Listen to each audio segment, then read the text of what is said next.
Today we are covering homestead questions. This episode is going to be titled No Stupid Questions.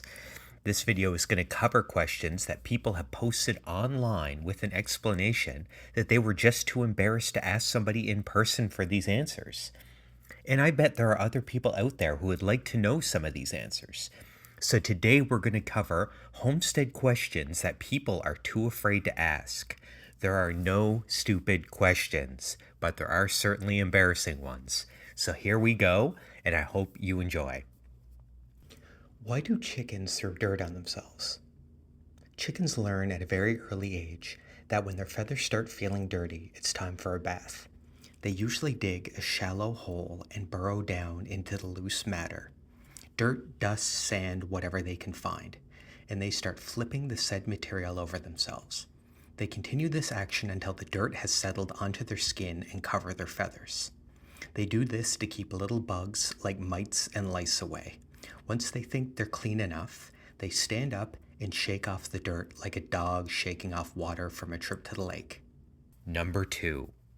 Can hens lay eggs without a rooster? Yes, hens will lay eggs without a rooster present. 3. Why do you need a male cow if you just want milk and not baby cows? Like human females, cows only produce milk when they're pregnant. So you either need a male cow or the female needs hormone injections to replicate what would occur during normal pregnancy. Number 4. Are chickens vegetarians? No, actually, chickens are omnivores. They eat plants, insects, and animals. Number 5. What is a grow zone? A grow zone, often referred to as a hardiness zone, is a geographic area defined as having a certain annual minimum temperature, a factor relevant to the survival of many plants. So if a plant is a grow zone of 6, that is the coldest area it can tolerate. Number 6. What does free range mean? Free ranged is a misleading claim that animals have lived their lives outdoors. However, actual requirements to get this title ranges based on context. Free-ranged eggs and chickens simply require that the birds are given access to an outdoor area. However, there is absolutely no requirements for the size or conditions of that outdoor area, or how accessible that outdoor area is to the birds, or how often the birds even get access to that area.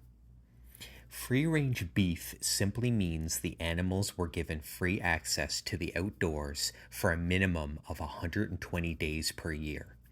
There is no space or condition requirements for that area. The claim does not mean animals only grazed on that range. Number 7. How do I attach wire fence to a fence post?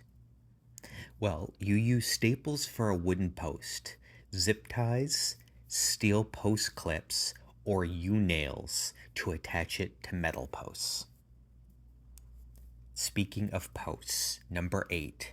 How do you put wooden posts into the ground? There's no real secret to getting wooden posts into the ground. You can use a post auger to drill a hole, set the post, and backfill the dirt. You can simply dig a hole with a shovel, insert the post, and then backfill the dirt. Or you can set the post upright with a pointed end and pound it in with a post pounder or sledgehammer. What is a baker's dozen, and why is it that number? A baker's dozen usually refers to 13 of something, and sometimes 14. Even though a baker's dozen is often thought of when it comes to eggs, the number actually came from back when bakers were scared of coming up short with their bread and receiving a beating or fines. Some bakers in the 13th century England were notorious for skipping on the size of their baked goods, while customers were still paying full price. This cheating provoked King Henry III to pass a strict law selling bread below standard weight and size and overcharging for it got you roughed up, or tossed into a jail cell. Many bakers didn't want to risk it, so to reduce any margin of error, they often included an additional loaf of bread in their normal dozen, or two, just to be safe. Number 10. What were original windmills used for? American colonists used windmills to grind grain, pump water, and cut wood at sawmills. Homesteaders and ranchers installed thousands of wind pumps as they settled the western United States. In the late 1800s and the early 1900s, small wind electric generators, wind turbines, were also widely used. Number 11. What is the difference between dirt and soil? Soil is living. Soil is alive with living organisms such as worms, fungi, insects, bacteria, and organic matter. It supports life with its naturally occurring nutrients and minerals, making it a perfect planting medium. It is a complete and self-sustaining ecosystem. Sand, slate, clay, and organic matter make up soil.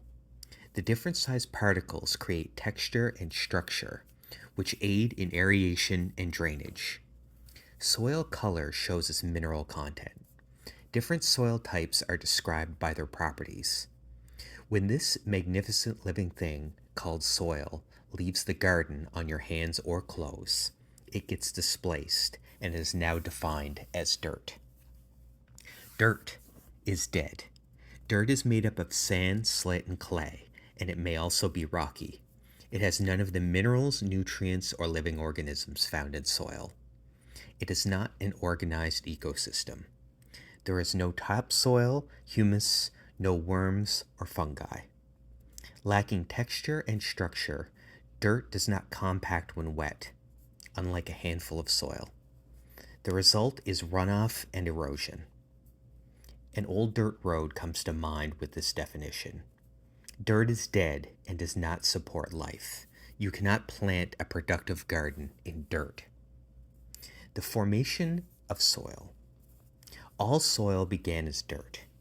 Natural soil formation takes thousands or millions of years as rocks erode into sand and organic matter decays and accumulates.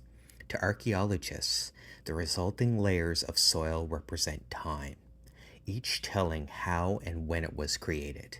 To them, dirt has no history. Thanks for joining for these embarrassing questions. There's no stupid questions.